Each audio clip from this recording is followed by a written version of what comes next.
Good morning, everyone. My topic for today is graphic design fundamentals. So, graphic design is all about visual communication, using pictures, words, and colors to send a message. Think of a poster, website, and apps. Their visual are designed to grab your attention and help you understand the message. Designer use typography, image, colors, and icons to make sure the message is clear and looks good.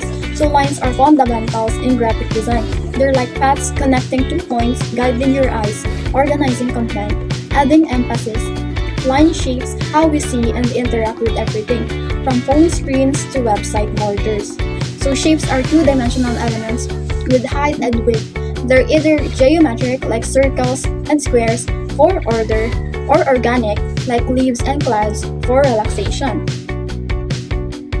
Form is the illusion of three-dimensionality on a flat surface, created using shadows, perspective, depth, and texture.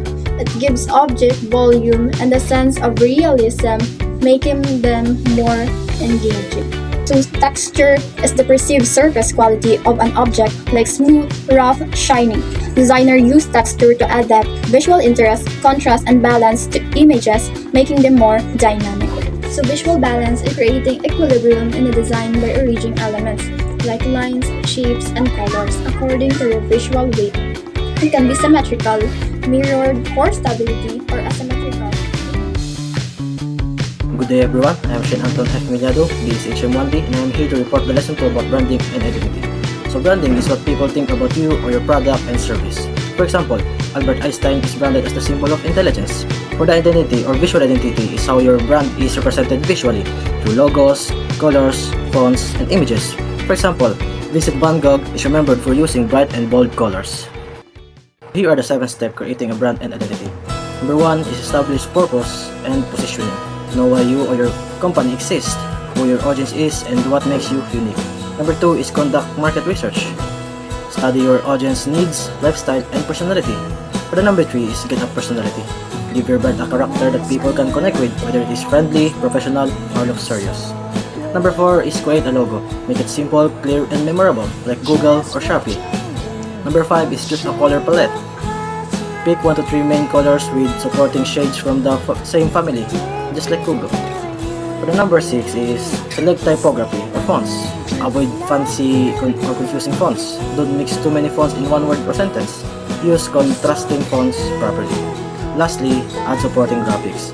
Use images, icons, or designs elements that match your brand style. So branding and identity is very helpful as a BSHM student or graduate because it helps create a positive and memorable image for hotels, restaurant, or resort. A strong brand identity builds customer trust, loyalty, which is key. Hi everyone, I'm Joanna Sastre, and today we're going to talk about colors. Colors plays an important role in design, art, and daily life. To use color effectively, we rely on color theory, which explains how colors interact, mix, and create harmony in composition.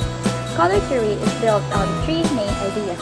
First is the hue, the pure form of a color like red, blue, and yellow. Next is saturation. This is how vivid or dull a color looks like. Next is value. This is how light or darkness of a color is. Next one is, color theory is important because it influences how people see and feel. For example, a restaurant may use warm colors like red and yellow on its walls to create a welcoming atmosphere and stimulate appetite. At the same time, its digital menu may use a triadic scheme of red, yellow, and blue to make the design both attractive and easy to read on phones. Designers and artists use the color wheel to create schemes. First is the monochromatic. These are the different shades and tints of one color. Next is achromatic. These are the colors black, white, and gray. Third is the analogous. These are the 3 neighboring colors on the wheel. Next is complementary. These are the opposite colors like red and green. Fifth is the split complementary. This one is a base color with 2 adjacent to its opposite.